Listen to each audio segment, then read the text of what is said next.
82-year-old Paul Pelosi remains hospitalized after surgery repairing a skull fracture and other injuries. Has been advised that his name is David and that he is a friend.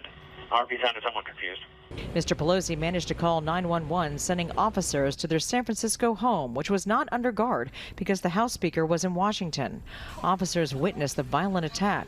The suspect, 42-year-old David DePape, used a hammer to repeatedly strike Paul Pelosi. Our officers immediately tackled the suspect, disarmed him, took him into custody. DePape's stepfather in British Columbia says he hasn't seen him in almost 20 years, but as a child was quiet and never violent.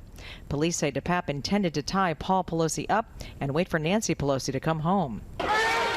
Since the January 6th riot at the Capitol, threats and attacks have dramatically increased against American elected officials. In the first 3 months of 2022, the U.S. Capitol Police Threat Assessment Team opened over 1,800 cases.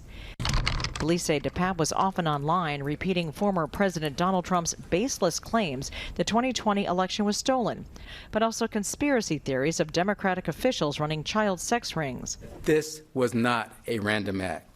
This was intentional. In July, members of Congress were given $10,000 each to upgrade security at their homes.